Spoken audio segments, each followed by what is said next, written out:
body is not a wonderland. It's more like a Kathy Bates character. That's me, H. Alan Scott. So here's the deal. I was raised Mormon, poor, in the Midwest, turned out kinda gay, got a little cancer, then converted to Judaism. Try fitting all that onto a Tinder profile. We were a fairly liberal Mormon family. My mother always joked that we were too poor to be conservative. I knew being Mormon was a bad idea. And it wasn't just the gay thing. That was a big part of it. So I was living in my 20s, I moved to New York City, and then I started in comedy, and that brought me to Los Angeles. Hey, it's H. Alan Scott here with Fusion. I'm a huge Golden Girls fan. My stomach does this sort of like booty stomach thing. One day in these Spanx and oh. Then I got cancer. There's absolutely no good way to tell a crowd that you have cancer. Nobody on a date wants to hear, does this taste weird or is it like chemo? Like, nobody. I couldn't perform regularly. I couldn't write regularly. I couldn't live a life normally. I felt like I was losing so much of myself and my identity and who I am. I needed something to ground me. My mom always said I was the most Jewish-sounding Mormon kid, and all of the comics that I admire were Jewish, and all the writers that I loved were Jewish. I was almost curating this sort of like Jewish identity, and I started reading and realizing that I'm Jewish, and I didn't even know it. So I didn't know who to turn to start conversion. My psychiatrist was like, oh, I know this rabbi. His name's Zach Shapiro. In many respects, I'm kind of an anomaly. As a Jew by choice, there's this level of like being a fraud. If someone wants to be Jewish, let's bring them in. Because I've been having these sort of conflicted feelings since I was a child. And it's just been boiling deep down under somewhere. I remember sitting in the corner of the mikveh waters. Everything kind of came to that moment. Cancer and my life and my childhood, my family and everything in that moment sort of came to. I felt surrounded by love. I have to go on this sort of journey to figure out how to be the best Jew possible. I gotta have a bar mitzvah.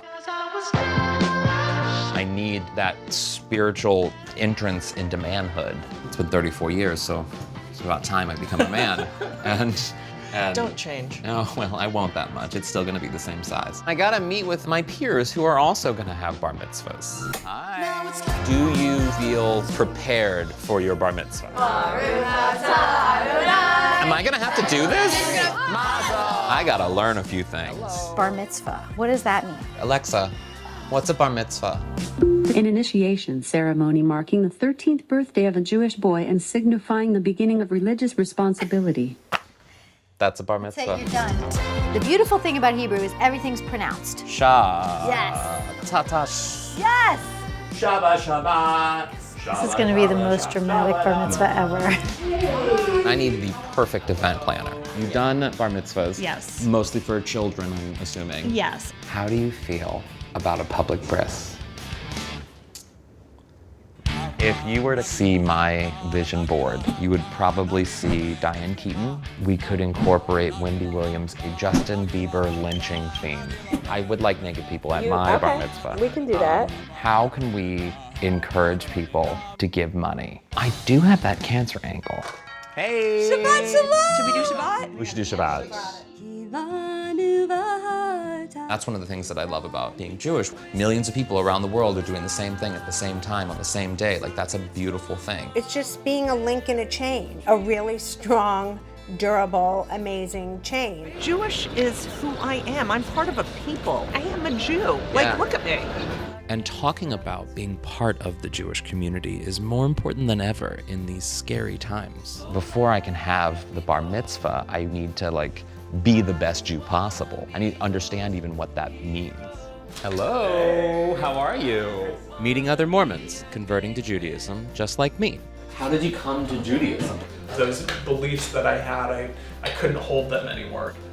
I'm gonna do what every Jew needs to do at some point and go to Israel.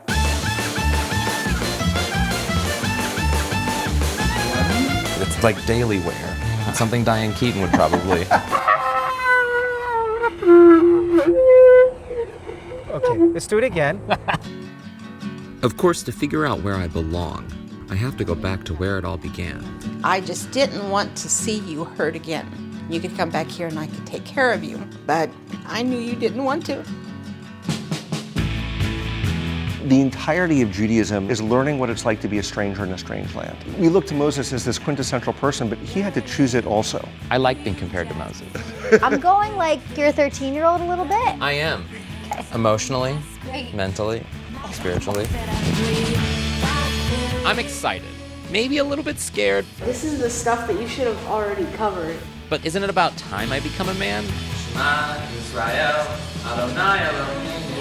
The latter-day Jew, H. Alan Scott. What advice would you want to give the world? Whether it's something funny or something serious, this is that moment to do it.